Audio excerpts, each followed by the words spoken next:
আপু, তুমি আমাকে এখানে নিয়ে এসেছো কেন? আমাকে প্লিজ ছেড়ে দাও। মা বাবা অনেক চিন্তা করছে।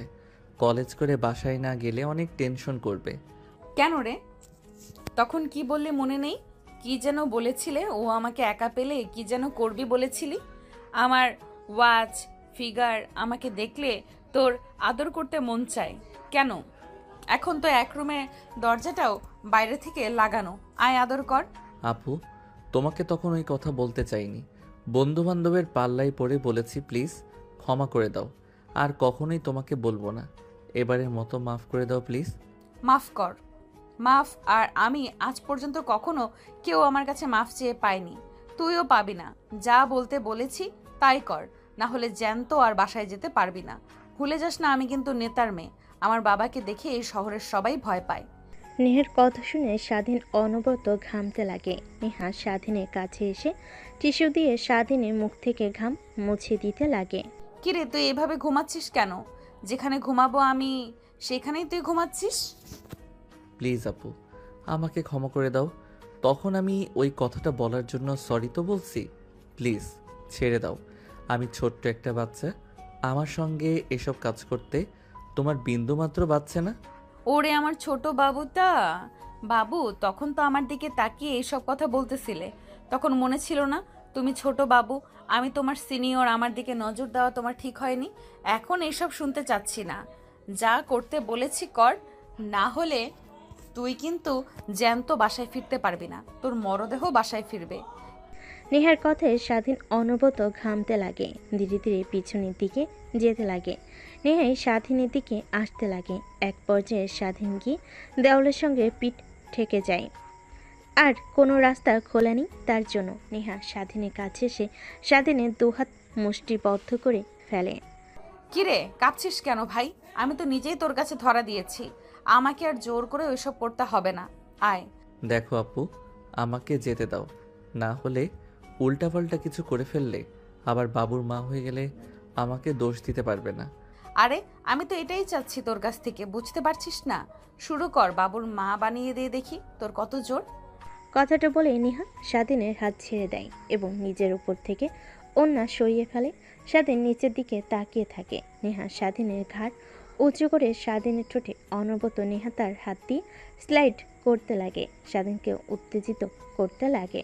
স্বাধীন নিজেকে আর কন্ট্রোল করতে না পেরে নেহাকে শক্ত করে জড়িয়ে ধরে। স্বাধীনের এই রূপ দেখে নেহা ভয় পেয়ে যায়। স্বাধীনের দিকে বড় বড় চোখ করে তাকায়, কিন্তু সেই দিকে স্বাধীনের কোনো হেলদোল নেই। আরে, কি করছিস? ছাড় দেখি, তোকে ভয় দেখানোর জন্য এখানে নিয়ে এসেছি। প্লিজ উল্টোপাল্টা কিছু করিস না, ছেড়ে দে আমাকে। অনেকবার বলেছি, আপনি আমার কোনো কথাই শুনেননি। এখন আমাকে উত্তেজিত করে উল্টাপাল্টা কথা বলা হচ্ছে। ওয়েট, দেখাচ্ছি। তারপর স্বাধীন নেহাকে ছেড়ে দিতে নেহা দৌড় দিয়ে বের হতে যায় দরজা দিয়ে। স্বাধীন দৌড়ে দরজার কাছে গিয়ে ভেতর থেকে লাগিয়ে দেয়। তারপর নেহাকে পাজা কোলে তুলে খাটের উপর নিয়ে এসে ফেলে দেয়। নেহা ধীরে ধীরে পিছনের দিকে যেতে লাগে আর স্বাধীনকে উদ্দেশ্য করে বলতে লাগে। দেখ, আমি তোর বড় আপুর মতো, প্লিজ কিছু করিস না। তখন তুই আমাকে উল্টাপাল্টা মন্তব্য করায় অনেক রাগ হয়ে যায়, তাই ভেবেছিলাম তোকে শাস্তি দেব বাসায় নিয়ে এসে, কিন্তু এরকম পরিস্থিতি হবে কখনো বুঝতে পারিনি। এখন আর এইসব বলে কোনো লাভ নেই। আপনি আমার কবলে পড়েছেন। বাঁচার উপায় একদমই নেই। এখন নিজে নিজে যদি জানতে ভালো না হলে আমি নিজেই সব কিছু করেছি। দেখ, তুই কিন্তু ভুলে যাচ্ছিস, আমি এখানকার নেতার মেয়ে। যদি বাবা জানতে পারে তুই আমার সঙ্গে জোর জবরদস্তি করে এইসব করেছিস, তাহলে তোকে তো মারবেই, সঙ্গে তোর সপরিবারে মেরে ফেলবে কিন্তু। ও আচ্ছা, তাহলে এই ব্যাপার। ওয়েট, এর একটা সলিউশন বের করছি আমি। কথাটা বলে স্বাধীন খাট থেকে উঠে তার পকেট থেকে ফোন বের করে ভিডিও অন করে পাশের টেবিলে রেখে দেয়। তারপর নেহার উপর সে ঝাঁপিয়ে পড়ে। পরে নেহা অনবরত স্বাধীনের হাত থেকে বাঁচার চেষ্টা করে, কিন্তু পারে না। সে কখনোই ভাবতে পারেনি যে স্বাধীনকে শাস্তি দিতে গিয়ে সে নিজেই এরকম পরিস্থিতিতে পড়বে। শেষমেশ কোনো উপায় না পেয়ে স্বাধীনের সঙ্গে রেসপন্স করতে লাগে। এইভাবে প্রায় 2 ঘন্টা পার হয়ে যায়। তখনই দরজায় কড়া নাড়তে লাগে। কি রে, 2 ঘন্টা হয়ে গেল দুজন ভিতরে কি করছিস? নাকি তোর উপরে স্বাধীন ঝাঁপিয়ে পড়েছে? দরজা খোল। নেহা কথা বলতে যাবে এর আগে স্বাধীন নেহার ঠোঁটের সঙ্গে নিজের ঠোঁট মিশিয়ে দেয়। নেহা অবাক হয়ে যায়। সেইভাবে 5 মিনিট পার হতেই স্বাধীন ছেড়ে দেয় নেহাকে। হাঁপাতে হাঁপাতে বলতে লাগে, আপু প্লিজ দরজা খোলো। নেহা আপু আমাকে বেঁধে রেখেছে, আমাকে অনেক মারছে, প্লিজ দরজা খুলে দাও। কান্না মিশ্রিত কণ্ঠে কথাগুলো বলতে লাগে। সাথী অবাক হয়ে যায় নেহা তার বান্ধবীর উদ্দেশ্যে কথা বলতে যাবে এর আগে স্বাধীন তার হাত দিয়ে নেহাকে চুপ করতে ইশারা করে যে কথা বলতে যাবে। অমনি হাত দিয়ে নেহার মুখ চেপে ধরে, শুধু করতে লাগে। ঠিক তখনই ওই পাশ থেকে নেহার বান্ধবী বুঝতে পারে যে স্বাধীনকে নেহা মারছে, তাই হাসতে হাসতে বলে, না না না, দরজা খোলা একদমই যাবে না। দেখ, সিনিয়র আপুদের দিকে নজর দিলে কি হতে পারে, সেখানে আবার নেতার মেয়ের দিকে নজর দিয়েছিস। একটু তো শাস্তি পেতেই হবে। থাক, যতক্ষণ না নেহা ওকে ছাড়ছে ততক্ষণ আমরা দরজা খুলতে পারবো না। আর নেহা দেখিস, ছেলেটাকে যেন মেরে না ফেলিস। হ্যাঁ, আত্মরা করে রাখিস, মরে গেলে আবার কেস হতে পারে আমাদের নামে, তখন আবার কিন্তু উল্টা ঝামেলায় পড়তে হবে। কথাটা বলেই ওই পাশ থেকে নেহার বান্ধবীরা চলে যায়। নেহার অনেক রাগ হতে লাগে, কিন্তু কি আর করার, সে নিজেই সিংহের সামনে এসে নিজেকে ধরা দিয়েছে। নেহার নিজেকে কন্ট্রোল করতে না পেরে কান্না করতে লাগে। স্বাধীন নেহাকে কান্না করতে দেখে বলে, আরে আপু কান্না করছেন কেন? সবে তো একবার হলো, আরও কয়েকবার হোক। এমনিতেই মা বাবা আমাকে নিয়ে টেনশন করছে, লেট করে বাসায় ফিরলে কিছুই হবে না। প্লিজ আর না, আমাকে ছেড়ে দে। তোর সঙ্গে পাঙ্গা নিতে গিয়ে আমি হাড়ে হাড়ে টের পেয়েছি, শরীর ব্যথা করছে অনেক। স্বাধীন বাঁকা হাসি দিয়ে নেহার দিকে এগিয়ে যেতে লাগে। নেহা অনবরত কান্না করেই চলেছে। সেই দিকে স্বাধীনের কোনো ভ্রুক্ষেপই নেই। স্বাধীন তার চাহিদা মিটিয়ে নেহার উপর শুয়ে পড়ে। নেহা রেগে তার উপর থেকে স্বাধীনকে সরিয়ে দাঁড়ায়। স্বাধীন নিজের তাল সামলাতে না পেরে ফ্লোরে পড়ে যায়। উঠে দাঁড়াতেই নেহা স্বাধীনকে ঠাস ঠাস করে 2টা থাপ্পড় লাগিয়ে দেয়। তার বাচ্চা, তুই আজকে যা আমার সঙ্গে করলি, এর জন্য তোকে হাড়ে হাড়ে পস্তাতে হবে, জেনে নিস। আর তোর কি বাসায় মা বোন নেই? আজ এই জায়গায় যদি তোর বোন হতো তখন কি করতি তুই, জানোয়ারের বাচ্চা? আমি বাবাকে সব কথা খুলে বলবো, তারপরে দেখি তুই কিভাবে এই পৃথিবীতে বেঁচে থাকিস। নেহা থাপ্পড় খেয়ে আর কথা শুনে স্বাধীন হাসতে লাগে। তারপর টেবিলের উপর থেকে ফোনটা হাতে নিয়ে ভিডিওটা অফ করে তারপর নেহাকে উদ্দেশ্য করে বলে, কি যেন বললি আমাকে আর আমার পরিবারকে মেরে ফেলবি তুই? এই যে ভিডিও দেখছিস না, যদি আমার আর আমার পরিবারের কোনো ক্ষতি হয় তাহলে এই ভিডিওটা ইন্টারনেটে ছেড়ে দেব। তারপর দেখব তুই আর তোর বাবা এই সমাজে কিভাবে মুখ দেখাস। যা হয়েছে সব ভুলে যা, মনে করেন এটা কালো অধ্যায়। কথাটা বলতে বলতে স্বাধীন তার নিজের শার্ট প্যান্ট ফ্লোর থেকে নিয়ে পরিধান করে নেয়। অন্যদিকে নেহা বিছানার চাদর জড়িয়ে নিজের শরীরের সঙ্গে অঝরে কান্না করছে। স্বাধীন সেই দিকে আর না দেখে দরজার লক খুলতেই দেখে দরজা খোলা। তারপর বাইরে চলে আসে, দেখে নেহার বান্ধবীরা সবাই দরজার সামনে দাঁড়িয়ে আছে। কি রে, তুই বাহিরে আসলি যে? ও আচ্ছা, নেহার তাহলে তোকে মারা শেষ হয়ে গেছে? কি মেরেছে, এখনো তো অক্ষত রয়েছিস তুই। আমি নেহার জায়গায় থাকলে তোকে একদম মেরে আত্মরা করে ফেলতাম। নেহার বান্ধবীর কথা শুনে স্বাধীন একটা মুচকি হাসি দিয়ে বাড়ি থেকে বের হয়ে যায়। তারপর গাড়ির ভিতর থেকে ব্যাগ নিয়ে হাঁটতে লাগে তার বাসার দিকে। অনেক রাত হয়ে গেছে। ফোনটা হাতে নিয়ে পাওয়ার অন করে দেখে রাত 11টা বাজছে। সঙ্গে সঙ্গে দেখে তার বাবার অনেকগুলো মিসড কল এসেছে। স্বাধীন তড়িঘড়ি করে কল ব্যাক করে। কি রে বাবা, কোথায় তুই? তোকে এতবার ফোন করলাম কিন্তু ফোন রিসিভ করছিস না। রাত 11টা বাজছে, এত রাত অবধি বাইরে ঘোরাফেরা করছিস তুই?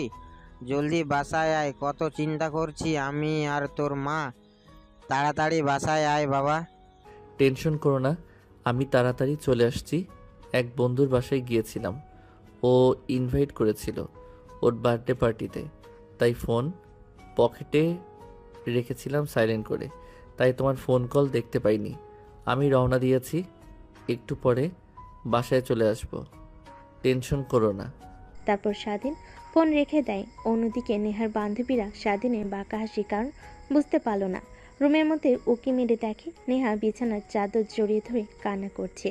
নেহার বান্ধবীরা যা বোঝার বুঝে ফেলে। দৌড়ে নেহার কাছে এসে বলে, তোকে আগেই বলেছিলাম ছেলেটা ভালো না, ওকে নিয়ে এসব করিস না। বললি না একটু ভয় দেখাবি, এখন নিজের কি অবস্থা করেছিস ভাবতে পারছিস? এবার তোকে কে বিয়ে করবে? তোর বাবা যদি জানতে পারে তাহলে কি হবে জানিস? এই বিষয়টা যদি বাহিরের লোক জানাজানি হয়ে যায় তাহলে তুই আর আঙ্কেল মানুষের সামনে মুখ দেখাতে পারবি না। এই কুত্তার বাচ্চাকে আমি ছাড়বো না। ওর একদিন কি আমারে যে কয়দিন লাগে, ওর ইনফরমেশন বায়োডাটা সব আমি এখনই চাই। আর তোরা রুম থেকে চলে যা, আমি একটু একা থাকতে চাই। দেখ যা হবার তা হয়েছে, এটা নিয়ে ভেবে আর কোনো লাভ নেই। এখন ভাবতে হবে ওকে কিভাবে শায়েস্তা দেওয়া যায়। আর হ্যাঁ, উল্টোপাল্টা কোনো চিন্তা যেন মাথায় না আনিস। কথাটা বলেই নেহার বান্ধবীরা রুম থেকে বেরিয়ে আসে। নেহা গিয়ে দরজা লাগিয়ে দেয়। তারপর ওয়াশরুমে গিয়ে শাওয়ার ছেড়ে নিচে দাঁড়িয়ে অঝরে কান্না করতে লাগে। কুত্তার বাচ্চা, তোর কারণে আজ আমার এই অবস্থা। তোকে যে কি করব আমি নিজেও ভাবতে পারছি না। আর ওর কি দোষ? করা জায়গায় যে কোনো ছেলে থাকলেই এই কাজটাই করতো। আমারই উচিত হয়নি ওর সামনে গিয়ে এই ব্যবহার করা। নেহা, তুই কিভাবে পারলি একটা ছেলের সামনে গিয়ে ওকে উত্তেজিত করে নিতে? এখন নিজে ওকে দোষারোপ করছিস। স্বাধীন যেখানে স্পর্শ করেছিল প্রত্যেকটা স্থানে সাবান দিয়ে শক্ত করে ডলতে লাগে আর কান্না করতে লাগে। নেহার কথাগুলো নিজেই নিজে ভাবছিল আর মাথায় আঘাত করছিল। দেখতে দেখতে ফ্রেশ হয়ে গোসল করে ওয়াশরুম থেকে বের হয়ে আসে। তারপর পোশাক পরিধান করে বাইরে আসে। দেখে তার বান্ধবীরা ল্যাপটপ অন করে কি যেন করছে। নেহা তাদের পাশে গিয়ে বসে, নিজেকে সামনে বলে, কিরে, কি হয়েছে? সবাই হুমড়ি খেয়ে ল্যাপটপে কি দেখছিস এভাবে? স্বাধীনকে? ও তোর ধর্ষণকারীকে? মানে? কথাটা বলে নেহা তার বান্ধবীদেরকে সরিয়ে সোফায় বসে পড়ে। দেখে সবাই স্বাধীনের ফেসবুক আইডিতে ঢুকে ওর পিক দেখছে। নেহা স্বাধীনের পিকগুলো দেখে যথারীতি ক্রাশ খেতে লাগে একের পর এক। কি রে, তুই ওর দিকে আবার এইভাবে তাকিয়ে আছিস কেন? ল্যাপটপের মধ্যে থেকে বের করে আবার মারবি নাকি ওকে? যদি পারতাম তাই করতাম আমি। আচ্ছা, এত রাত হয়ে গেল, আঙ্কেলকে তো দেখছি না, কোথায় গিয়েছে আঙ্কেল? বাবা দেশে নেই, ব্যবসার কাজে বিদেশে গিয়েছে। ফিরতে এখনো মাস দুয়েক লাগবে। আর তোরা তোদের ফ্যামিলিকে ফোন করে বলে দিয়েছে যে আমার বাসায় আছিস। গ্রুপ স্টাডির কথা বল। তোকে আর বলতে হবে না, আমরা সেটা আগেই বলে দিয়েছি, কারণ জানি তোর পাশে গেলে আমাদের রাতে না রেখে আসতে দিবি না, তাই বলে দিয়েছি। তা এখন কি করবি? ওর অনেক ক্ষুধা পেয়েছে, কিছু খাবার আছে কি বাসায়? তারপর নেহা কাজের বুয়াকে খাবারগুলো গরম করে দিতে বলে। তারপর নেহা তার বান্ধবীদের সঙ্গে আড্ডা দিতে লাগে আর ভাবতে লাগে কিভাবে নেহা স্বাধীনকে সাহায্য করবে। অন্যদিকে স্বাধীন বাসে গিয়ে দরজায় কলিং বেল দিতে স্বাধীনের মা এসে দরজা খুলে দেয়। তারপর রুমের মধ্যে প্রবেশ করে সোফায় গিয়ে বসে স্বস্তির একটা নিঃশ্বাস ফেলে। পাশ থেকে স্বাধীনের মা বলে, 7 দিন হলো না এখানেই নতুন এসেছে, আর এর মধ্যেই বন্ধু বানিয়ে ফেলেছিস। আবার ওর বাসায় গিয়ে বার্থডে পার্টি করিস। একটাবার ফোন করে বলবি না যে বাসায় মা বাবা আছে, অনেক চিন্তা করছে তোকে নিয়ে? সরি মা, আসলে খেয়াল ছিল না আমার। আচ্ছা, খাবারের জন্য কিছু আছে, আমার জন্য বেড়ে আমার রুমে নিয়ে আসো, ফ্রেশ হতে হবে। কথাটা বলে স্বাধীন সোফা থেকে উঠে রুমে চলে যায়। ব্যাগটা খাটের উপর রেখে গামছার প্যান্ট শার্ট নিয়ে ওয়াশরুমে চলে যায়। তারপর ফ্রেশ হতে লাগে। ঠিক তখনই নেহার কথা ভাবতে লাগে। আসলে নেহার সঙ্গে কাজটা করা ঠিক হয়নি। কালকে কলেজে গিয়ে সরি বলতে হবে।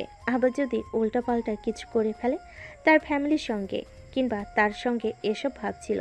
তারপর গোসল করে ওয়াশরুম থেকে বের হয়ে এসে দেখে টেবিলের উপর ভাত রেখে গিয়েছে তার মা। তারপর খাওয়া দাওয়া করে খাটের উপর শুয়ে ঘুমানোর চেষ্টা করতে লাগে, কিন্তু তার দু চোখে কোনো ঘুম ধরা যায় না। বারবার নেহার কথা মনে আসতে লাগে। তারপর স্বাধীন ফোন বের করে ফেসবুকে গিয়ে নেহার নাম লিখতে আইডি চলে আসে। তার প্রোফাইলে ঢুকে একের পর এক ছবি স্ক্যান করতে লাগে। স্বাধীনে কেন জানি নেহার প্রতি অনেক মায়া কাজ করতে লাগে। তারপর মেসেঞ্জারে গিয়ে আইডিতে হাই লিখে মেসেজ করে।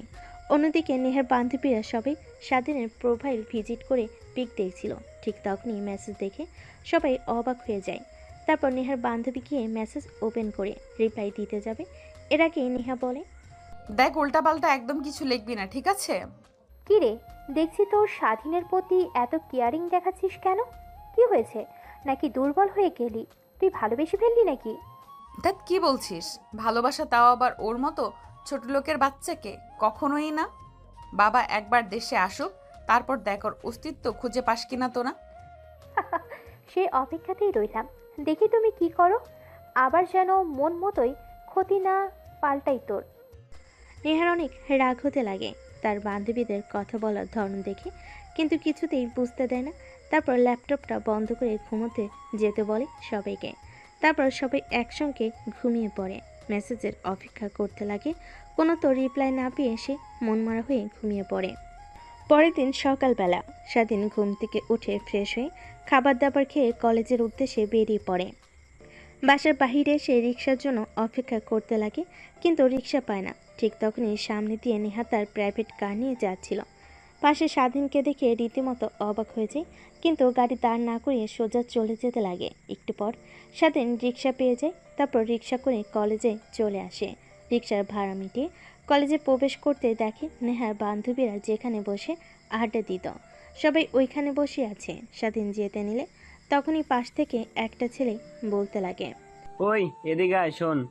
স্বাধীন বাধ্য ছেলের মতো ছেলেটার কাছে গিয়ে দাঁড়ায়। তারপর ছেলেটা স্বাধীনকে পর্যবেক্ষণ করে বলে, এই কলেজে কি নতুন? তোকে তো এর আগে কখনো দেখিনি। হ্যাঁ ভাই, নতুন বাবা। এই শহরে নতুন পোস্টিং হয়ে এসেছে, সেই সুবাদে আজ আগের এই শহরে ছিলাম। সেই শহর থেকে আমরা সপরিবারে চলে এসেছি, তারপরে এই কলেজে ভর্তি হয়েছি। ও আচ্ছা, তা ভালো। কিন্তু একটা কথা মাথায় রাখবি, আমরা এই কলেজের বড় ভাই। যখন আমাদের সামনে দিয়ে যাবি মাথা নিচু করে আর সালাম দিয়ে যাবি, ঠিক আছে? হ্যাঁ, বুঝতে পারছি। তাহলে এখন একটা কাজ কর, ওই যে দেখছিস মেয়েগুলো, ওর মধ্যে যে একটা মেয়ে টি শার্ট পরে আছে, শার্টের বোতাম খোলা, ওই মেয়ের কাছে গিয়ে তুই প্রপোজ করবি আর বলবি তোমার সঙ্গে রুম ডেট করতে চাই। ছেলেটার দেখানো ইশারা অনুযায়ী স্বাধীন সেই দিকে যেতে লাগে। দেখেন নেহার পাশে বেশ কিছু মেয়ে বসে থেকে আড্ডা দিচ্ছেন। কিরে, তাকে কি ভাবছিস? যা গিয়ে প্রপোজ করবি, আর আমি যেটা বললাম সেটা বলবি, ঠিক আছে? তা না হলে তোকে বড় ভাইদের কথা না মানার কারণে কলেজে পোলাপানদের দিয়ে অনেক মারাবো, বলে দিলাম। স্বাধীন বুঝতে পারে ভাইদের কথা না শুনলে তাকে অনেক মার খেতে হবে, তাই ছেলেটা দেখানো মেয়েদের অনুযায়ী স্বাধীন এগিয়ে যায়। তারপর সেখানে থাকা মেয়েটার কাছে গিয়ে হাঁটু গেড়ে হাতে একটা ফুল নিয়ে মেয়েটার দিকে তাকিয়ে ছেলেটার বলা কথাগুলো বলতে লাগে। সেখানে প্রত্যেকটা মেয়ে অনেক রেগে যায়। নেহার বান্ধবীরা কথাটা শুনে অনেক অবাক হয়। তারপর মেয়েটা স্বাধীনের কলার চেপে ধরে ঠাস ঠাস করে থাপ্পড় মেরে বলতে লাগে, ফকিন্নির বাচ্চা, তুই আমাকে চিনিস? আমি কে? তোর সাহস কি করে হয় আমাকে এই সকল কথাবার্তা বলতে? কি বলি? আমার সঙ্গে রুম ডেট করবি? ফকিন্নির বাচ্চা, সাহস কত? তুই আর জানিস আমি কে? আমার বাবার এই কলেজের প্রিন্সিপাল। যদি বলি তোকে ঘাড় ধাক্কা দিয়ে এই কলেজ থেকে বের করে দেবে, আর আমার কাছে এসে উল্টোপাল্টা কথা বলিস তুই? স্বাধীন আগে থেকে বুঝতে পারছিল যে তার সঙ্গে এরকম কিছু হবে। ঠিক তখনই সেই ছেলেগুলো সেখানে হাজির হয়। ধীরে ধীরে পুরো কলেজে থাকা স্টুডেন্টগুলো তাদের দিকে তাকিয়ে থাকে। ছেলেটা এসে মেয়েটার সামনে দাঁড়িয়ে বলে, কিরে সাথী, কি হয়েছে? এই ফকিন্নির বাচ্চা তোকে উল্টাপাল্টা মন্তব্য করেছে, তাই না? আপু, বিশ্বাস করেন, আমি বলতে চাইনি। এই ভাইয়াটা আমাকে বলতে বলেছে আপনাকে কথাগুলো, না হলে আমাকে নাকি কলেজের পোলাপানদেরকে দিয়ে মাইর খাওয়াবে। তাই আমি ভয় পেয়ে আপনাকে এই কথাগুলো বলেছি। প্লিজ ক্ষমা করে দাও আমাকে। কি? আমি আমি সাথীকে এইসব কথা বলতে বলেছি? হ্যাঁ, কুত্তার বাচ্চা, আমার নিজের দোষ করে আবার আমার নামে চাপিয়ে দিচ্ছিস? তোর খবর আছে। এই তোরা দেখছিস কি? মার শালাকে। কথাটা বলতে যত দেরি স্বাধীনকে সবাই মারতে তত দেরি করে না। এক এক করে প্রত্যেকটা ছেলে সে স্বাধীনকে মারতে লাগে। তারপর ছেলেটা হকি স্টিক নিয়ে স্বাধীনকে মারতে লাগে। স্বাধীনের মাথায় আঘাত পড়তেই স্বাধীন অজ্ঞান হয়ে মাটিতে লুটিয়ে পড়ে। পাশ থেকে চিৎকার দিয়ে নেহার বান্ধবীরা নেহাকে জড়িয়ে ধরে বলে, উচিত শিক্ষা পেয়েছে কুত্তার বাচ্চা, ওকে এই শাস্তি দেওয়াই উচিত ছিল। সবাইকে আজে বাজে মন্তব্য করা তোকে করেছে কাল, আজ প্রিন্সিপাল স্যারের মেয়েকে, উচিত শিক্ষা পেয়েছে। এই তোরা ওকে আরও মার। স্বাধীন অজ্ঞান হয়ে যাওয়ার শেষ অবধি নেহার দিকে করুণ দৃষ্টিতে তাকিয়ে থাকে। তাকে বাঁচানোর শেষ অবলম্বন ইচ্ছা নেহার কেন জানি অনেক খারাপ লাগতে লাগে, কিন্তু কি আর করবে। সে এখন যদি স্বাধীনকে সাহায্য করে তাহলে তার বান্ধবীরা উল্টাপাল্টা কথা বলবে। মারতে মারতে স্বাধীনের নাক মুখ দিয়ে রক্ত বের হতে লাগে। প্রিন্সিপাল স্যার ম্যাডাম এসে সকলকে সরে যেতে বলে স্বাধীনের এই করুণ দশা দেখে সবাই ভয় পেয়ে যায়। ছেলেটাকে এমনভাবে মেরেছে যে হাত পা দিয়ে রক্ত বের হচ্ছে। নেহার কেন জানি অনেক খারাপ লাগে। আর কোনো কিছুর তোয়াক্কা না করে নেহা আর আরেকটা ছেলে স্বাধীনকে ধরাধরি করে গাড়িতে করে নিয়ে স্টার্ট দিয়ে হসপিটালের দিকে যেতে লাগে। নেহার বান্ধবীরা সবাই অবাক হয়ে যায় নেহার কাণ্ড দেখে। তারপর তারা নিজেদের মধ্যে কানাঘুষা করতে লাগে। কী রে, এর আবার কি হলো? স্বাধীনকে দেখে এরকম রিয়াক্ট করলো কেন? আরও শাস্তি পেয়েছে, ওর তো খুশি হওয়ার কথা। উল্টো নেহা ওকে নিয়ে হসপিটালে গেল। নিশ্চয়ই এর মধ্যে কোনো না কোনো কিছু আছে। নেহা স্বাধীনকে বোধহয় ভালোবেসে ফেলেছে। অন্যদিকে নেহার বান্ধবীকে নিয়ে হসপিটালে চলে আসে ডাক্তার। স্বাধীনের করুণ দশা দেখে আইসিইউতে ভর্তি করে পাশে থাকা ছেলেটা বলতে লাগে, আপু, ওরে হাল হলো কি করে? আর এইভাবে মারলো কে? তারপর নেহা সব কথা খুলে বলে। পাশে থাকা স্বাধীনের বন্ধু মাথায় হাত দিয়ে চেয়ারে বসে পড়ে। নেহা বসে পড়ে। তারপর স্বাধীনের বন্ধু নেহাকে বলতে লাগে, আপু, বিশ্বাস করবেন কিনা তা জানি না, আমি স্বাধীনের সঙ্গে সে ছোট্টবেলা থেকে বন্ধুত্ব, কখনো কোনো মেয়ের দিকে বাজে দৃষ্টিতে তাকাই নাই। সবসময় প্রত্যেকটা মেয়েকে সম্মান করেছে। আমি শিওর দিয়ে বলতে পারবো যে স্বাধীন কারোর চাপে পড়ে এই কথাটা বলেছে। ও ওই রকম ছেলেই না যে সকলের সামনে গিয়ে প্রপোজ করবে, তাও আবার বাজে কথা বলে। তারপর নেহা স্বাধীনের বন্ধুর সঙ্গে টুকটাক কথা বলছিল। ঠিক তখনই সেখানে আবির্ভাব ঘটে ডাক্তারের। কিছু ফর্মালিটি পূরণ করতে বলে, কিন্তু এখানে স্বাধীনে কেউ নেই। তাই নেহা বউ পরিচয় দিয়ে ফর্মালিটিগুলো পূরণ করে। পাশে থাকা স্বাধীনের বন্ধু অবাক হয়ে যায়। তারপর স্বাধীনের অপারেশন স্টার্ট হয়। প্রায় 1 ঘন্টা পর ডাক্তার বের হয়ে আসে। স্বাধীনের বন্ধু এগিয়ে গিয়ে বলে, আঙ্কেল, এখন কেমন অবস্থা আমার বন্ধুর? হ্যাঁ, এখন বিপদমুক্ত, কিন্তু ছেলেটাকে কে বা কারা এভাবে মেরেছে? আর একটু মারলেই তো একদম মরে যেত। মাথার অনেকটা জায়গা কেটে গেছে, হাত পা কেটে রক্ত বের হচ্ছে। রক্ত দরকার হবে। এই পজিটিভ, আমাদের ব্লাড ব্যাংকে রক্ত নেই। তুমি রক্ত জোগাড় করো। কথাটা বলার জন্যই আমি বের হয়ে এসেছি। ইমিডিয়েটলি দরকার। কিন্তু আঙ্কেল, স্বাধীনের বন্ধুর সম্পূর্ণ কথা না শুনে ডাক্তার চলে যায়। গোমরা মুখ নিয়ে নেহার কাছে আসতেই নেহা বলে, কি ব্যাপার, কি হয়েছে? স্বাধীনের এইভাবে গোমরা মুখ করে আছো, ডাক্তার কি বললো তোমাকে? আপুর রক্ত দরকার এ পজিটিভ গ্রুপের, কিন্তু আমার তো বি পজিটিভ রক্ত, বা কারোর দেওয়া সেটাও জানে না, আর ব্লাড ব্যাংকের রক্ত নেই। ও আচ্ছা, এই ব্যাপার। আমার এ পজিটিভ রক্ত আমি দিব। তারপর নেহা স্বাধীনকে রক্ত দিতে চলে যায়। ডাক্তার টেস্ট করে নেহার শরীর থেকে 2 ব্যাগ রক্ত নিয়ে নেয়। তারপর নেহা স্বাধীনের বন্ধুকে বাই জানিয়ে হসপিটাল থেকে চলে যায় সোজা কলেজে। নেহার বান্ধবীরা নেহাকে দেখে দৌড়ে এগিয়ে এসে বলে, কিরে, তুই কলেজে এসেছিস ভেবেছিলাম, তো আবার হারিয়ে গেছিস বুঝি? ওকে নিয়ে বুঝলাম না। ওকে মেরেছে তোর খুশি হওয়ার কথা, তোর সঙ্গে ওই অনেক বাজে কাজ করেছে, আর তুই ওকে নিয়ে হাসপাতালে ভর্তি করতে চলে গেলি। হ্যাঁ, ছেলেটা আমার সঙ্গে অনেক বাজে কাজ করেছে, এটাই ঠিক। কিন্তু আমি তো আমার চোখের সামনে এই ছেলেটাকে তরপাতে তরপাতে মরে যাবে এটা দেখতে পারবো না। ওই জায়গাতে যদি স্বাধীন না হয়ে অন্য কোনো ছেলে থাকতো তাহলে আমি একই কাজ করতাম। কথাটা বলে নেহা ডলতে লাগে। তারপর অজ্ঞান হয়ে মাটিতে পড়ে যাবে। এর আগে নেহার বান্ধবীরা ধরে ফেলল। তারপর কলেজের হসপিটালে নিয়ে যায়। ডাক্তার নেহাকে দেখে বলে, মেয়েটার শরীর অনেক দুর্বল, তারপর আবার রক্ত দিয়েছে, এই কারণে অজ্ঞান হয়ে গিয়েছে। তোমরা একটা কাজ করো, ওকে বাসায় নিয়ে গিয়ে ভালো খাবার খাওয়ালে আগের মতো হয়ে যাবে, টেনশন করো না। ডাক্তার কিছু ওষুধ লিখে দেয়। তারপর নেহার বান্ধবীরা নেহাকে নিয়ে বাসায় চলে আসে। এভাবেই কেটে যায় বেশ কিছুদিন। 1 মাস পর স্বাধীন অনেকটা সুস্থ হয়ে যায়। স্বাধীনের বাবা মা তাকে আর এই কলেজে লেখাপড়া করাবে না এটা বলে স্বাধীন না করে দেয়। সে ওই কলেজে ছাড়া অন্য কোনো কলেজে পড়বে না।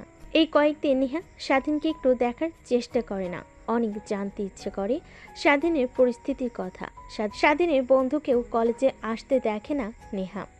কলেজ শেষ হলে বাসায় চলে যায় নেহা। তারপর দেখতে দেখতে রাত হয়ে যায়। নেহার অনেক মনে পড়তে লাগে স্বাধীনের কথা। কেন যেন অনেক মায়া কাজ করে স্বাধীনের প্রতি। তারপর নেহার মনে পড়ে যায় স্বাধীনের দেওয়া মেসেজের কথা।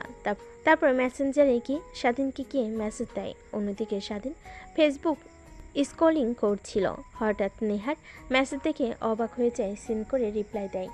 একটু পর নেহা ফোন করে। স্বাধীন রিসিভ করে কাঁপা কাঁপা গলায় বলে, হ্যালো, আসসালামু আলাইকুম।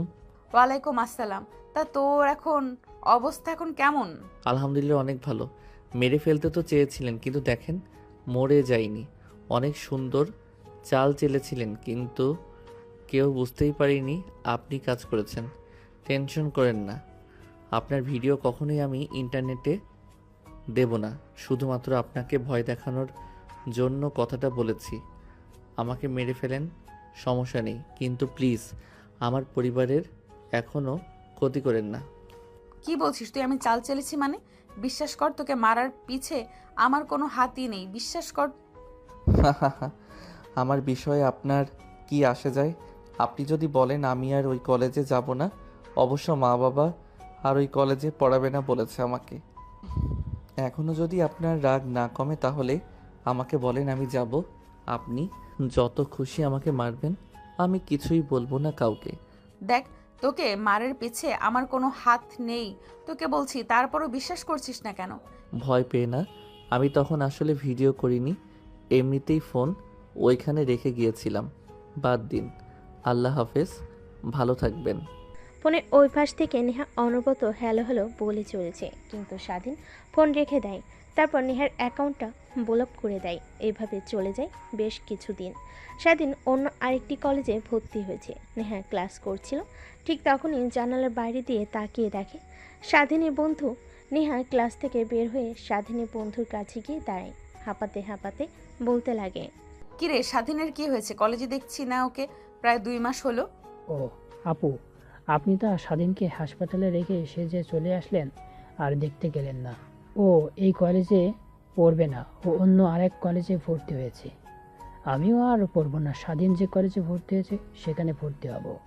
এই কলেজ থেকে টিসি নেওয়ার জন্য এসেছিলাম। আমি যাচ্ছি, আল্লাহ হাফেজ আপু।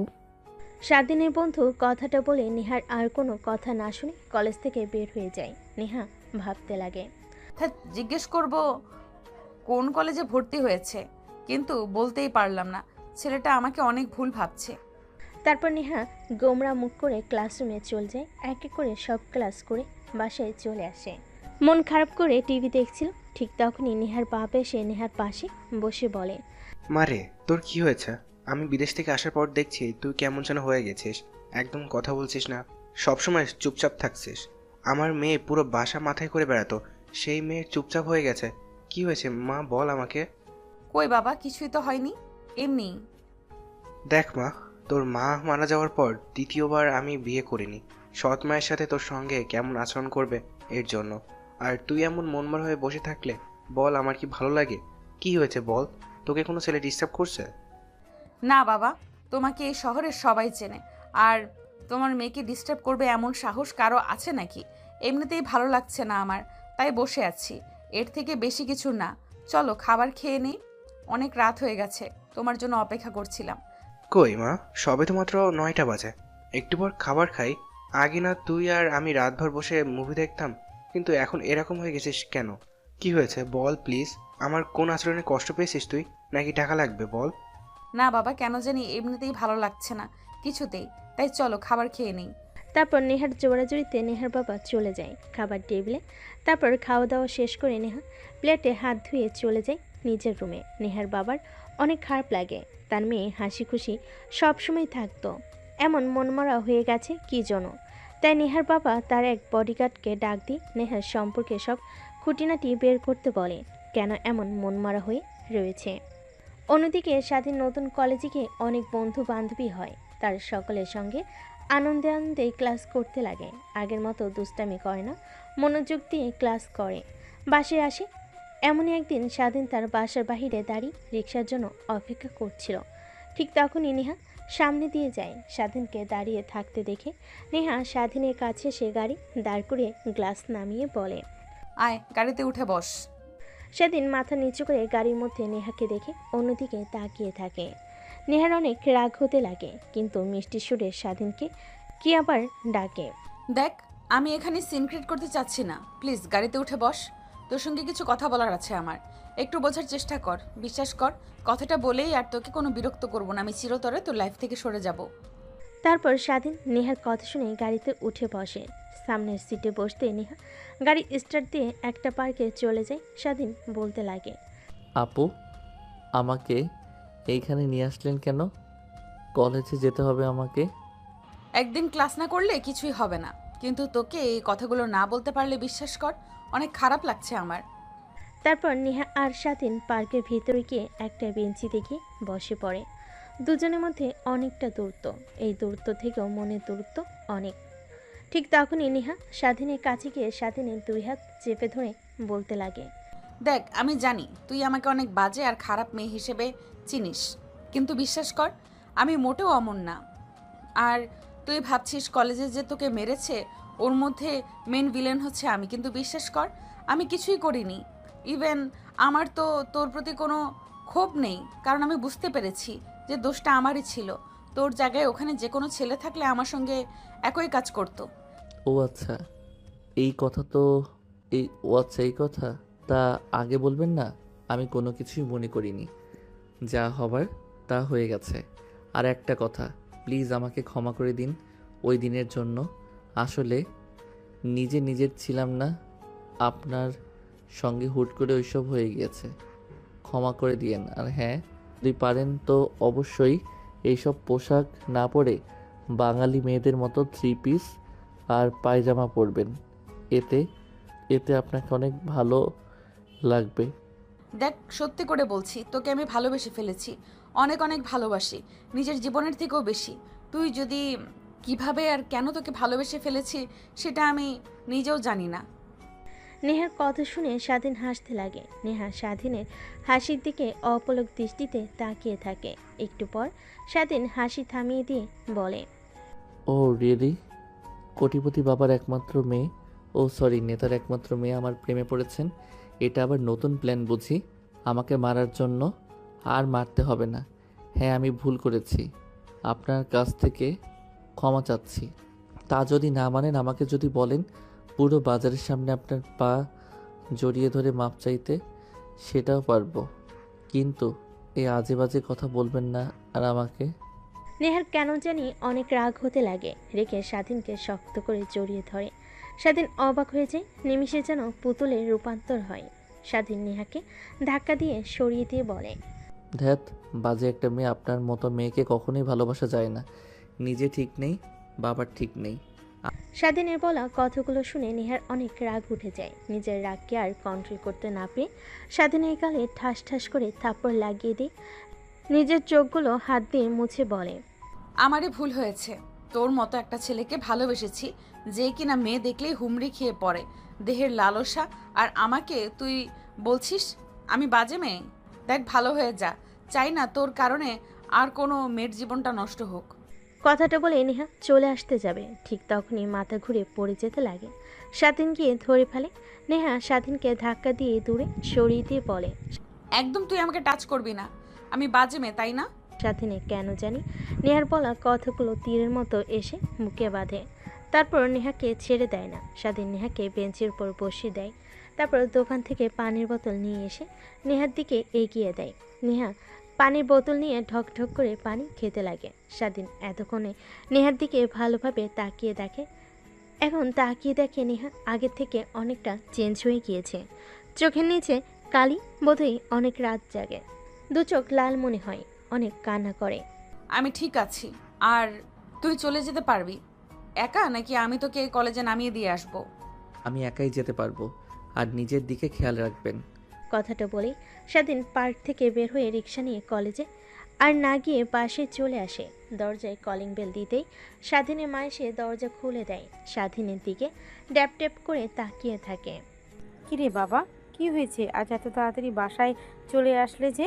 কেন জানি আজকে কলেজ করতে একদমই ভালো লাগছিল না। বাবা, কি হয়েছে তোর? তোকে দেখছি দিন দিন কেমন জানি চেঞ্জ হয়ে যাচ্ছিস। আগের মতো হাসি খুশি নেই, সবসময় গোমরা মুখ করে থাকিস। বল, কি হয়েছে আমাদের? তাই বাসায় চলে এসেছি। আরে মা, কিছুই হয়নি, শুধু শুধু তোমরা আমাকে নিয়ে চিন্তা করছো। ভালো লাগছে না, রুমে গিয়ে একটা ঘুম দিলে ঠিক হয়ে যাব। তারপর স্বাধীন রুমে গিয়ে ফ্রেশ হয়ে পোশাক পরিবর্তন করে খাটের উপর শুয়ে ঘুমানোর চেষ্টা করে। উপরের দিকে ফ্যান ঘুরছিল, সেই দিকে তাকিয়ে অতীতে ঝাঁপ দেয়। দোস্ত, কখনো ভাবতেই পারিনি আবার আমাদের দুজনে এভাবে মিল হবে। শুধু শুধু তোর বাবা গিয়েছে দিনের জন্য, সিলেট গিয়েছিল। 2 বছর আমাদের মধ্যে দূরত্ব বেড়ে গিয়েছিল, দেখ আবার ঠিক হয়ে গিয়েছে। এক কলেজে আবার নতুন করে অধিপত্য শুরু হবে আমাদের। হ্যাঁ, ঠিক বলেছিস। আচ্ছা চল, এখানে আর না দাঁড়িয়ে থেকে কলেজের ভিতরে প্রবেশ করি। দাঁড়িয়ে দাঁড়িয়ে সিনিয়র মেয়েদের দেখি। মেয়েদের আমার অনেক ভালো লাগে। আপনারা হয়তো শুনলে অবাক হবেন, রাইটারেরও সিনিয়র মেয়ে অনেক পছন্দ। আচ্ছা চল, কিন্তু তুই আগের থেকে একদম চেঞ্জ হয়ে গিয়েছিস জানিস। তারপর স্বাধীন আর তার বন্ধু ভিতরে প্রবেশ করে কলেজে একটা গাছের নিচে গিয়ে দাঁড়িয়ে সিনিয়র মেয়েদের দিকে দেখতে লাগে আর আজে বাজে কথা বলতে লাগে স্বাধীন। ঠিক তখনই সামনে দিয়ে নেহা আর নেহার বান্ধবীরা যায়। নেহার দিকে তাকিয়ে বলতে লাগে, এর জন্যই সিনিয়র মেয়েদের ভালো লাগে আমার। দেখ কি ফিগার, একদম হট। যদি একবার কাছে পাইতাম তাহলে বাচ্চার মা বানিয়ে দিতাম। স্বাধীনের বলা কথা নেহার কানে গিয়ে পৌঁছায়। পেছনের দিকে তাকাতে স্বাধীন ভয় পেয়ে সেখান থেকে দূরে সোজা ক্লাসরুমে চলে যায়। নেহা গিয়ে প্রত্যেকটা ক্লাসরুম খুঁজে দেখতে লাগে। এক পর্যায়ে স্বাধীনের ক্লাসরুমে চলে আসে। তারপর স্বাধীনকে নিয়ে নেহার বান্ধবীরা জোর জবরদস্তি করে গাড়িতে তুলে নেহার বাসায় নিয়ে যায়। বাকিটা তো আপনারা জানেনই। স্বাধীনের ভাবান্তরের সে তো ঘটে ফোনের শব্দ শুনে ফোনটা হাতে এনে দেখে তার বন্ধু ফোন করেছে। কিরে, আজকে কলেজ আসলি না যে? আর পর্দাকে দেখলাম নেহাপুর সঙ্গে বসে আছি।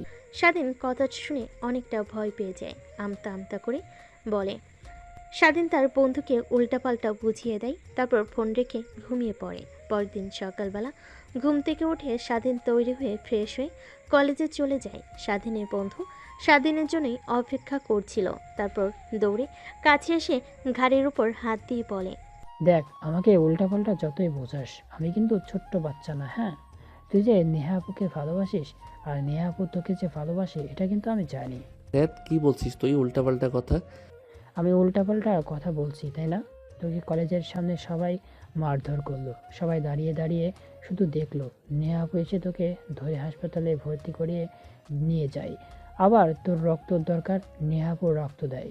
নেহা আপুকে দেখে বুঝতেই পারিনি তোকে নিয়ে অনেক চিন্তিত সে।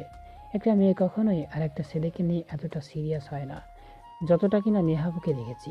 তখনই বুঝতে পেরেছি তোদের মধ্যে কোনো চক্কর আছে।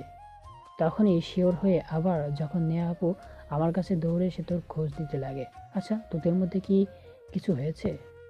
তোর এই অভ্যাসটা যাবে না একদমই। বেশি বেশি বোঝার আরে কিছু নেই। উনি আমার সিনিয়র। আসলে আসলে আসলে আসলে আর বলতে হবে না। ঠিক তখনই ক্লাসের স্যার চলে আসে। তারপর স্বাধীন আর তার বন্ধু মনোযোগ দিয়ে ক্লাস করতে লাগে। স্বাধীন আনমনে ভাবতে লাগে, তাহলে নেহা যা বলেছে ঠিকই বলেছে। আসলে ওই কথাগুলো আমাকে ইচ্ছে করে মেরেছে, তার ওর মধ্যে কোনো হাত নেই। আর সেদিন যেভাবে বলল আমাকে নিয়ে অনেক সিরিয়াস মনে হয়। নেহা আসলেই আমাকে অনেক ভালোবেসে ফেলেছে। আমার উচিত হয়নি তাকে এতটা অবহেলা করার। দেখা হলে ক্ষমা চেয়ে নিব। কিন্তু আমি কেন নেহাপুকে মনের কথা বলতে গিয়েও বলতে পারলাম না যে আমিও আপনাকে অনেক ভালোবাসি। স্বাধীনের বন্ধু স্বাধীনকে ভাবতে দেখে গায়ে হাত দেয়। স্বাধীনের ভাবনার সেদ ঘটে। তারপর স্বাধীন মনোযোগ দিয়ে ক্লাস করতে লাগে। দেখতে দেখতে ক্লাস শেষ হয়ে যায়। কলেজ ছুটি হলে স্বাধীন সোজা বাসে চলে আসে। রুমে গিয়ে দরজা আটকে ওয়াশরুমে চলে যায়। শাওয়ার ছেড়ে নেহাকে নিয়ে ভাবতে লাগে। আমার উচিত ছিল তার কথাগুলো ভাবা। নেহা আমাকে এতটা ভালোবাসে আর আমি প্রতিনিয়ত অবহেলা করে দিয়েছি। আমাকে নিয়ে ভাবতে ভাবতে নিজের কি বেহাল দশা করে ফেলেছে। চোখের নিচ দিয়ে কালি পড়ে গিয়েছে। কতগুলো ভাবতে ভাবতে স্বাধীন গোসল করে বাইরে চলে আসে। তারপর ফোন হাতে নিয়ে নেহাকে ব্লক ছাড়িয়ে মেসেজ করতে লাগে। দেখে নেহা তাকে ব্লক করে রেখেছে। অনেক রাগ হতে লাগে। নিজের রাগের কারণে আজ এই দশা। তাই রেগে ফোনটা ফুলরে আশা মারে। ঠিক তখনই স্বাধীন মা হাতে খাবারের প্লেট নিয়ে স্বাধীনের রুমে প্রবেশ করে। ফোন আশা দিতে দেখে স্বাধীন মা স্বাধীনের পাশে বসে মাথায় হাত বুলিয়ে দিতে দিতে বলে, দেখ বাবা, জানি না তোর কি হয়েছে, কিন্তু একটা কথা মনে রাখবি যে কখনো হাল ছাড়বি না আর কখনো এমন কিছু করবি না যার জন্য সারা জীবন পস্তাতে হয়। কথাটা বলে স্বাধীন মা রুম থেকে চলে যায়। স্বাধীন খাবার খেয়ে হাত ধুয়ে খাটের উপর শুয়ে থেকে ঘুমানোর চেষ্টা করে। অন্যদিকে নেহা তার বাবার সঙ্গে খাবার টেবিলে বসে খাবার খাচ্ছিল। ঠিক তখনই বমি বমি ফিল হয়। দৌড়ে খাবার টেবিল থেকে উঠে বেসিনে চলে যায়। তারপর বমি করতে লাগে। নেহার বাবা মেয়ের এই হাল দেখে দৌড়ে নেহার কাছে আসে। তারপর মাথায় হাত বুলিয়ে দিয়ে বলতে লাগে, মা, তোর কি হয়েছে হঠাৎ এভাবে বমি করছিস? বাবা জানি না, কিন্তু বেশ কিছুদিন হলো খাবারের পর অনেক বমি হয়। আমার মাথা ঘুরে পড়ে যেতে নেই, সব সময় চোখ আধার দেয়, কিছুই বুঝতে পারছি না বাবা। কথাটা বলেই নেহা অজ্ঞান হয়ে পড়ে যেতে নেই। এখানে তার বাবা ধরে ফেলে। বাসার কাজের লোকরা এসে নেহাকে ধরাধরি করে তার রুমে নিয়ে যায়। নেহার বাবা চিন্তা করতে লাগে মেয়ের এই বেহাল দশা দেখে। তারপর তার ডাক্তার বন্ধুকে ফোন করে বাসায় আসার জন্য বলে। একটু পর ডাক্তার বাসায় চলে আসে। নেহাকে ভালোভাবে পর্যবেক্ষণ করে অনেক চিন্তিত হয়ে রুম থেকে বের হয়ে আসে। নেহার বাবা ডাক্তারকে চিন্তিত দেখে বলতে লাগে, কি রে, কি হয়েছে? সব কিছু ঠিক আছে তো?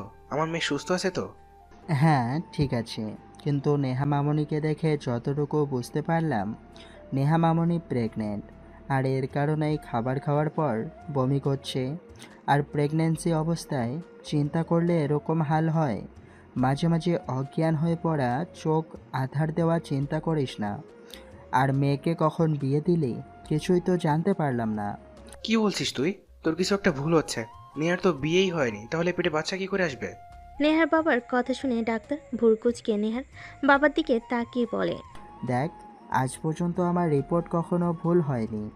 আর নেহা মামনিকে দেখে আমি এটাই বুঝতে পারছি আজকালকার মেয়েদের যে কি হয়। আর কালকে তুই একবার হসপিটালে নিয়ে আসিস, আমি ভালোভাবে পরীক্ষা করে দেখতে চাই। কথাটা বলেই ডাক্তার চলে যায়। নেহার বাবা চিন্তিত হয়ে সোফায় গিয়ে বসে পড়ে। কি বললো ডাক্তার? নেহা প্রেগনেন্ট মানে? এসব ভাবতে লাগে আর অনেক রাগ হতে লাগে। যদি বাইরে সবাই জানতে পারে নেহা প্রেগনেন্ট, তাহলে লোক সমাজে আর মুখ দেখাতে পারবে না। এসবই ভাবতে লাগে। নেহার জ্ঞান ফিরে আসার অপেক্ষা করতে লাগে। ঠিক তখনই নেহার বাবার মনে পড়ে নেহার বান্ধবীদের কথা। নেহা সত্যি কথা না বললেও নেহার বান্ধবীরা তাকে ঠিক সত্য কথা বলবে। তাই পকেট থেকে ফোন বের করে নেহার বান্ধবীকে ফোন করে বাসায় আসতে বলে। একটু পরে নেহার সকল বান্ধবীরা বাসে আসে। বসার রুম দিয়ে নেহার রুমের দিকে যাচ্ছিল। ঠিক তখনই নেহার বাবা ডাক দেয়। সবাই গিয়ে বসে পড়ে। তারপর নেহার বাবা বলতে লাগে, দেখো মা, তোমরা আমার মেয়ের মতোই। প্লিজ তোমরা আমার কাছে কেউ মিথ্যা কথা বলবে না। না আঙ্কেল, বলুন, নির্দ্বিধায় আপনাকে যা সত্যি তাই বলবো। নেহার বাবা স্বস্তির একটা নিঃশ্বাস ফেলে গম্ভীর কণ্ঠে বলতে লাগে, নেহা প্রেগনেন্ট। কি? নেহা প্রেগনেন্ট মানে? হ্যাঁ, নেহা প্রেগনেন্ট। আজ খাবার টেবিলে আমার সঙ্গে বসে খাবার খাচ্ছিল। ঠিক তখনই দৌড়ে খাবার টেবিল থেকে উঠে বেসরে গিয়ে বমি করতে লাগে। আমার সঙ্গে কথা বলতে বলতে অজ্ঞান হয়ে পড়ে। তারপর বাসার কাছের লোকদের নিয়ে রুমে নিয়ে যাই, ডাক্তারকে ফোন করে আসার জন্য বলি। ডাক্তার ভালোভাবে দেখে বলে নেহা প্রেগনেন্ট। প্লিজ মা, তোমরা আমার কাছ থেকে কিছু লুকিও না, যা সত্যি তা বলো নির্দ্বিধায়। তারপর নেহার বান্ধবীরা নেহার বাবাকে শুরু থেকে শেষ পর্যন্ত বলে যে কিভাবে নেহা প্রেগনেন্ট হলো। নেহার বাবা কথাগুলো শুনে অনেক রাগ হতে লাগে। রেগে বলতে লাগে, ওই ছোট লোকের বাচ্চার খবর আছে। আমার মেয়ের দিকে তাকানো ওই কুত্তার বাচ্চার আর ওর পরিবারকে একদম ধুলোয় মিশিয়ে দিব আমি। প্লিজ আঙ্কেল, উত্তেজিত হবেন না। দেখুন, ওইখানে স্বাধীনের কোনো দোষ নেই, সব দোষ নেহার। নেহা জোর করে কলেজ থেকে স্বাধীনকে উঠিয়ে বাড়িতে নিয়ে আসে। তারপর ভয় দেখাতে লাগে, কিন্তু স্বাধীনকে ভয় দেখাতে গিয়ে নিজেই এই অবস্থা হবে নেহা কখনো ভাবতেও পারেনি। নেহার বাবাকে নেহার বান্ধবীরা ভালোভাবে বোঝাতে লাগে। নেহার বাবা বুঝতে পারে যে স্বাধীন ছেলেটার কোনো দোষ নেই, সব দোষ নেহার। তাই নেহার বান্ধবীদেরকে প্রশ্ন করে, আচ্ছা, তুমি কি ওই ছেলেটার বাসার অ্যাড্রেস জানো? না আঙ্কেল, জানি না। প্লাস বেশ কিছুদিন ধরে স্বাধীনকে কলেজে দেখতে পাচ্ছি না। কলেজে মারামারি হয়েছিল সকল ছেলেদের। স্বাধীনকে অনেক মেরে এরপর থেকে কলেজে আসে না। হয়তোবা অন্য কোনো কলেজে ভর্তি হয়েছে কিংবা শহর ছেড়ে চলে গিয়েছে, দেখছি না। শুধু এইটুকুই জানি, নাম স্বাধীন। এইটুকু হলেই চলবে। আর তোমরা কেউ জানো নেহাকে বলো না যে ও প্রেগনেন্ট। ফিরলে ওর সঙ্গে সবাই হাসি মুখে কথা বলবে, ওকে যেন কিছু বুঝতে দিও না। ঠিক আছে আঙ্কেল। তারপর নেহার বাবা সেখান থেকে বের হয়ে যায়। বডিগার্ডকে সারাদিনে ইনফরমেশন বের করতে বলেন। কোন দিক দিয়ে নেহার বান্ধবীরা সবাই নেহার রুমে চলে যায়। দেখে নেহা খাটের উপর শুয়ে আছে। রুমের মধ্যে কারোর উপস্থিতিতে টের পেয়ে নেহা তাকাই, দেখে তার বান্ধবীরা।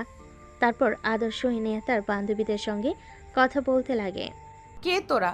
তাও আবার সবাই একসাথে? আরে না, কিছুই হয়নি। আঙ্কেল ফোন করেছিল, বলল তুই অজ্ঞান হয়ে গেছিস হঠাৎ করে, তাই এসেছি তোকে দেখার জন্য। তা কি হয়েছে তোর? কিছু হয়নি, তোরা এসেছিস ভালো হয়েছে, অনেকদিন পর আড্ডা দিতে পারবো। রাখ সেই সকল কথা। আঙ্কেল বলল তুই ঠিক মতো খাওয়া দাওয়া করিস না, সবসময় চিন্তিত হয়ে থাকিস, আগের মতো চঞ্চল নোস। কি হয়েছে তোর, আমাদেরকে খুলে বল। তাহলে শোন, আমি স্বাধীনকে অনেক ভালোবেসে ফেলেছি।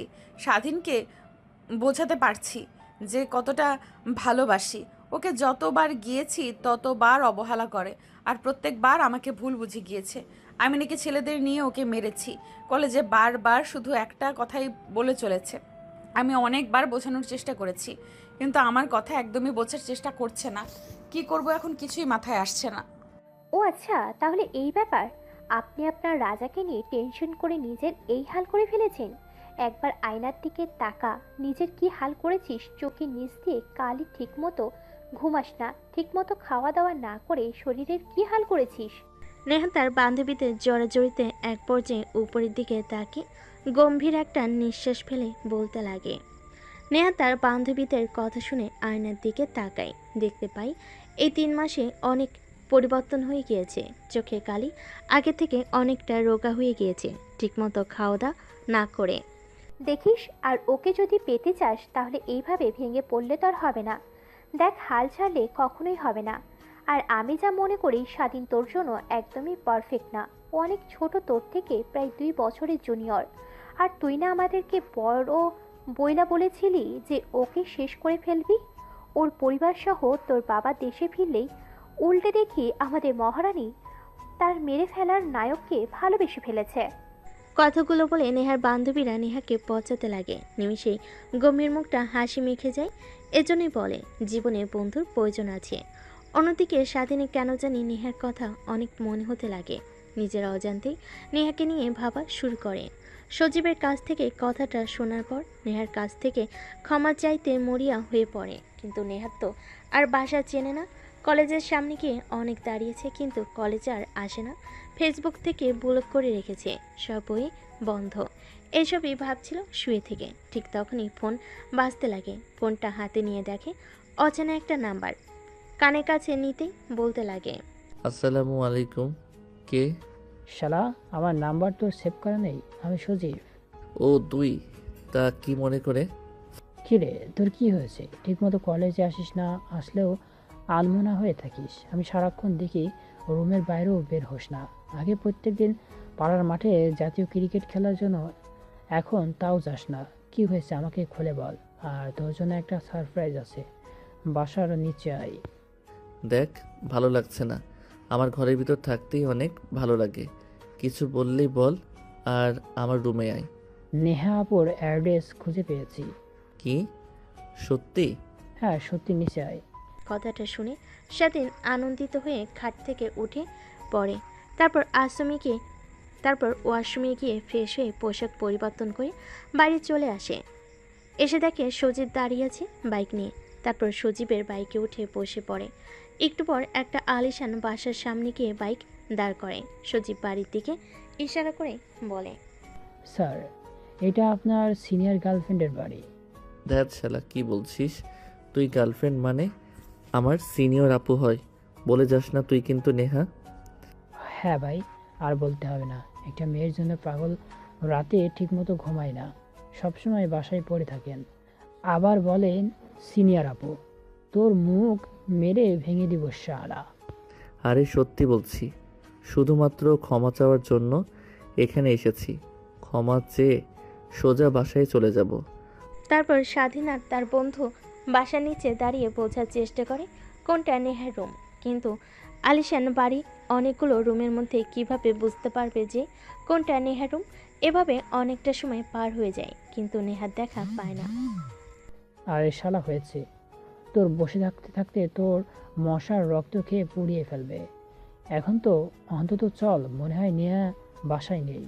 আমার কেন জানি মনে হচ্ছে নেহা বাসায় আছে, আর একটু পরে বেলকনিতে আসবে। হ্যাঁ ভাই, আপনি তো জ্ঞানী, আপনি ভবিষ্যতও জানেন, তাই না? ভবিষ্যৎবাণী করেন আর ভাব থাকেন যে নেহা ঠিক আসবে। চললাম, বসে থেকে মশার কামড় খেতে পারবো না আর। এতক্ষণ দাঁড়িয়ে থাকলি, আর একটু দাঁড়িয়ে থাক প্লিজ। দেখ, যা করার তাড়াতাড়ি কর। তুই নিজেও তো বললি যে ভালোবাসিস না, তারপর আবার তাকে দেখার জন্য এখানে অপেক্ষা করছিস।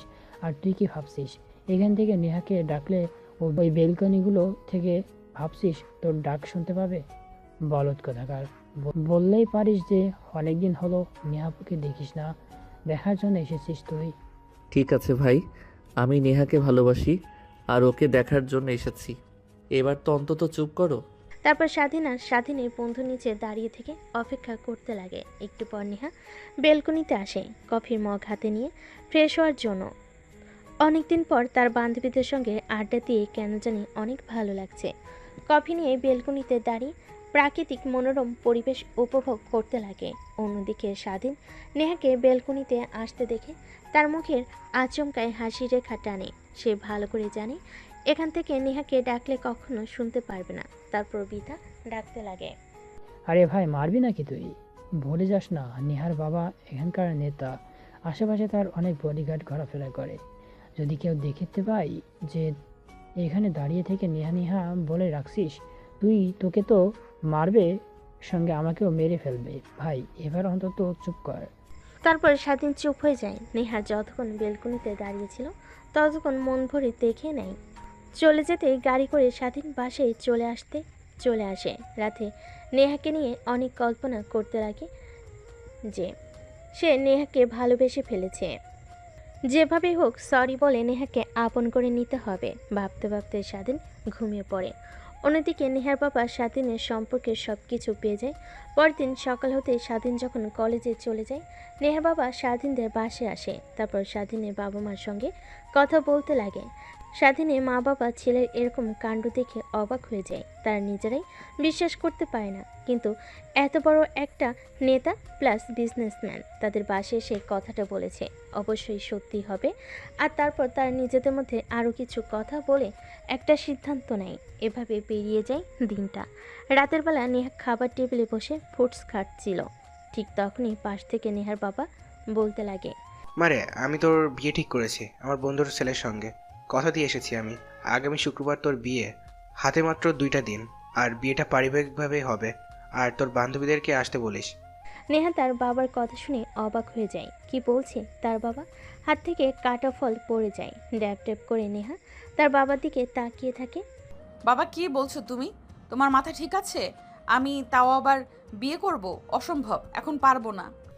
আমি কথা দিয়ে এসেছি, আর তুই ভালো করে জানিস আমি কখনোই আমার কথা নড়চড় করি না, এখনো করব না।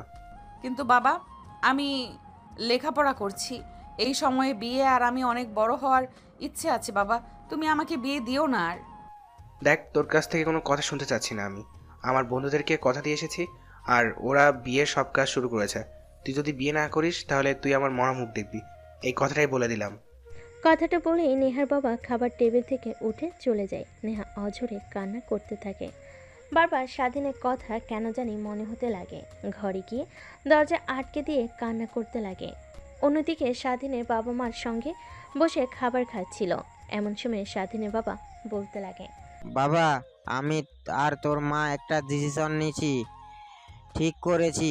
তুই বাসায় থাকিস না ঠিক মতো, বাসায় আসলে রুমে থাকিস সারাক্ষণ। তোর মা একা, আমিও অফিসে চলে যাই, তাই আমি আর তোর মা সিদ্ধান্ত নিয়েছি তোকে বিয়ে দেব আমার এক বন্ধুর মেয়ের সঙ্গে। আর কোথাও দিয়ে এসেছি, আগামী শুক্রবার তোর বিয়ে। বাবা কি বলছো তুমি? মাথা ঠিক আছে? সবেমাত্র কলেজে উঠেছি আমি, আর আমার বিয়ে দেবে মানে? আর কে আমার মতো একটা ছেলেকে তার মেয়ের হাত তুলে দেবে? আর আমি বিয়ে করতে পারবো না তোমাকে, সাফ বলে দিলাম আমি। দেখ, কথা দিয়ে এসেছি আমি আমার বন্ধুকে, আমি আমার এক কথা একদম নড়চড় করতে পারবো না। বাকিটা তোর ইচ্ছা। তুই যদি বিয়ে না করিস তাহলে আমার আর তোর মায়ের মরা মুখ দেখবি, এই বলে দিলাম। কথাটা বলে স্বাধীনের মা আর বাবা চলে যায় খাবার টেবিল থেকে। স্বাধীনের অনেক খারাপ লাগতে লাগে। তার মা বাবার উপরে খাবার না খেয়ে হাত ধুয়ে রুমে চলে আসে। ভাবতে লাগে নেহার কথা। কি করবে সে? তার বাবা মাকে কি বলে নেহার কথা যদি বলে, তারা তো আর মেনে নিতে পারবে না। আর নেহার বাবা কি কখনো মানতে পারবে? আমি সামান্য একটা ছেলে, আর তারা কোটিপতি। আর নেহাকে গিয়ে এখন কথাটা বলে নেহা যদি না মেনে নেয়, তখন কি হবে? নাকি বাবা মার কথাই রাখবে? এইসবই ভাবতে লাগে স্বাধীন। দোটানার মধ্যে পড়ে যায়। কি করবে কিছুই বুঝতে পারে না। পরদিন সকালবেলা নেহা ঘুম থেকে উঠে কেন জানি নেহার মনে হয় যে তার মধ্যে আরও একটি প্রাণ জন্ম নিচ্ছে। তারপরে একটা কাজের মেয়েকে ডাক দিয়ে নিয়ে আসে নেহা। তার হাতে কিছু টাকা দিয়ে প্রেগনেন্সি কিট কিনে নিয়ে আসতে বলে। এটা দেখে কাজের মেয়ে নেহার দিকে ড্যাব ড্যাব করে তাকিয়ে থাকে। কি ব্যাপার আপা, আপনি এটা দিয়ে কি করবেন? দরকার আছে, আর এই নে কিছু টাকা। চুপ, কাউকে কিছু বলবি না। আর যদি কাউকে কিছু বলিস তাহলে তোকে এই বাড়ি থেকে বের করে দেবো কাছ থেকে। ঠিক আছে আপামনি, কাউকে বলবো না। তারপর কাজের মেয়েটা বাড়ি থেকে বের হয়ে যায়। ফার্মেসি থেকে প্রেগনেন্সি কিট কিনে নিয়ে আসে। তারপর নেহা প্রেগনেন্সি টেস্ট করতে অবাক হয়ে যায়। ফ্লোরে বসে অযোধ্যারে কান্না করতে লাগে। এখন কি হবে? বাবাকে গিয়ে কথাটা বললে বাবা তো আমাকে মেরে ফেলবে। কি করবে এখন? কথাটা ভাবতেছিল আর কান্না করতেছিল। নেহার বাবা খাবার টেবিলে এসে নেহাকে দেখতে পান না। তারপর কাজের মেয়েকে ডাক দিয়ে বলে, নিহামা কি এখনো ঘুম থেকে ওঠেনি? এত বেলা হয়ে গেছে, যা তো ওকে ডেকে নিয়ে আয়। স্যার, নেহা আপামনি তো অনেক সকালেই উঠেছে, দরজা লাগিয়ে রেখেছে। অনেক ডাকাডাকি করছি কিন্তু খুলছে না। কি, দরজা খুলছে না? আর তুই আমাকে এখন বলছিস? কথাটা বলে নেহার বাবা দৌড়ে নেহার রুমের সামনে চলে যায়। তারপর দরজায় নক করতে লাগে, কিন্তু দরজা খুলে না। নেহার বাবা অনেক ডাকাডাকি করতে লাগে। নেহা নিজেকে সামলে নেয়। ওয়াশরুম গিয়ে মুখ ধুয়ে দরজা খুলে দেয়। নেহার বাবা রুমে প্রবেশ করে নেহাকে জড়িয়ে ধরে কান্না করতে লাগে। মারে প্লিজ, আমাকে তুই ভুল বুঝিস না। আমি যা করছি তোর ভালোর জন্যই করছি। বাবা, তোমাকে একটা কথা বলার আছে আমার। হ্যাঁ মা, বল। তারপর নেহার বাবা সোফায় বসে পড়ে। নেহা তার বাবার পায়ের কাছে বসে পা জড়িয়ে ধরে কান্না করতে করতে বলে, বাবা, একজনকে আমি অনেক ভালোবাসি, আর তুমি হয়তো জানলে অবাক হবে যে তার সন্তান আমার পেটে। কথাটা বলে নেহা চুপ হয়ে যায়, কারণ সে জানে তার বাবা এখন তাকে অনেক বকাবকি করবে। কিন্তু তার বাবার কোনো রেসপন্স না দেখে মুখ তুলে তাকায়।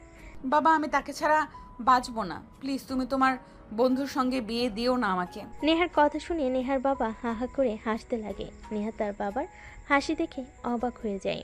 কি ব্যাপার, তুমি হাসছো কেন বাবা? আচ্ছা, ছেলেটার নাম কি স্বাধীন? হ্যাঁ, বাট তুমি জানো কি করে? আজ পর্যন্ত তুই আমার কাছ থেকে যা চেয়েছিস তাই পেয়েছিস।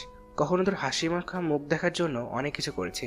তুই গোমরা মুখ হয়ে বসে থাকিস, ঠিকমতো খাওয়া দাওয়া করিস না, আর ভেবেছিস আমি ঠিক থাকবো। তোর এই গোমরা মুখ ও চিন্তিত মুখ দেখে থাকার পেছনের সব কারণ খুঁজে বের করেছে। আর পাগলি মেয়ে একটা, আমি তোর স্বাধীনের সঙ্গে বিয়ে ঠিক করেছি।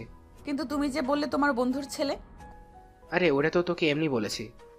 নেহা তার বাবার মুখ থেকে এরকম কথা শুনে অবাক হয়ে যায়। নিমিষে হাসি রেখা তার মুখে টেনে নেহা তার বাবাকে শক্ত করে জড়িয়ে ধরে। অন্যদিকে স্বাধীন তার বাবা মাকে অনেক করে বোঝানোর চেষ্টা করে, কিন্তু পায় না। নেহাকে নিয়েও ভাবতে লাগে। বুঝতে পারে নেহা তার কপালে নেই, তাই সে বিয়েতে রাজি হয়ে যায়।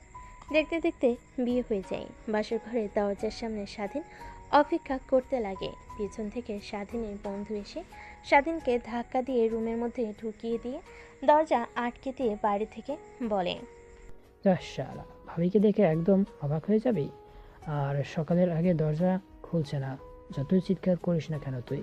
কথাটা বলে স্বাধীনের বন্ধু চলে যায়। স্বাধীন গুটিসুটি পায়ে সামনের দিকে এগিয়ে যেতে লাগে। নেহা এসে স্বাধীনের পাশ হয়ে সালাম করে। স্বাধীন নেহার কাছ থেকে অনেকখানি দূরে দাঁড়িয়ে বলতে লাগে, দেখুন, এই বিয়েতে আমার কোনো মত নেই। মা বাবা আমাকে জোর করে বিয়ে দিয়েছে আপনার সঙ্গে। প্লিজ আমার কাছ থেকে কখনো স্বামীর অধিকার আশা করবেন না। আর হ্যাঁ, আমি অন্য আরেকজনকে ভালোবাসি। কথাটা শুনে নেহা রেগে যায়।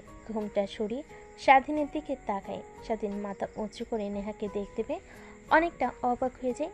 নেহা দৌড়ে স্বাধীনের কাছে আসে, কলার চেপে ধরে বলতে লাগে, কুত্তার বাচ্চা, আর কয়টা মেয়ের জীবন নিয়ে খেলা করবি তুই? হ্যাঁ নেহা আপু তুমি? হ্যাঁ আমি। আর কাকে ভেবেছিলি তুই? তুই ভেবেছিস কি আমাকে ছেড়ে অন্য কাউকে বিয়ে করবি আর আমি তাকিয়ে তাকিয়ে দেখবো? আপু প্লিজ, কলার ছাড়ো। বিবাহিত স্বামীর কলার কেউ এভাবে ধরে নাকি? স্বাধীনকে আর কোনো কথা বলতে না দিয়ে নেহা স্বাধীনের ঠোঁটের সঙ্গে নিজের ঠোঁট মিশিয়ে নেয়। প্রায় 5 মিনিট পর স্বাধীনকে ছেড়ে দেয়। স্বাধীন অবাক হয়ে যায়। আপু, আমার মতো বাচ্চা ছেলের সঙ্গে তুমি এই কাজটা করতে ঠিক পারলে? স্বাধীনের কাছ থেকে আপু ডাক শুনে নেহা স্বাধীনের গালে ঠাস ঠাস করে থাপ্পড় লাগিয়ে দেয়। স্বাধীন ভাইবা চাকা খেয়ে দুগাল চেপে ধরে বলে, আপু কাকে বলছিস? হ্যাঁ আপু না, বউ বলে ডাকবি, না হলে আর কিছুদিন পর বাবুর বাবা হবি। এখনো ছোট বাচ্চা আছিস তুই। কি? হ্যাঁ, ওই দিন যে তুই আমার সঙ্গে ওটা করেছিলি, এরপর আমার পেটে বাচ্চা চলে আসে। কি বলো তুমি? এটা যদি আমার মা বাবা জানতে পারে তাহলে আমাকে তো শেষ করে ফেলবে। সবাই জানে। এইবার আয়, কতদিন ধরে তোকে মন ভরে দেখি না। কথাটা বলে নেহা স্বাধীনকে শক্ত করে জড়িয়ে ধরে, তারপর খাটের উপর ফেলে দেয়। দুজনেই হারিয়ে যেতে লাগে এক ভালোবাসার অতল গভীরে। ওইদিকে আমাদের আর না গেলেও চলবে। যদি যেতে চান তাহলে বিয়ে করুন।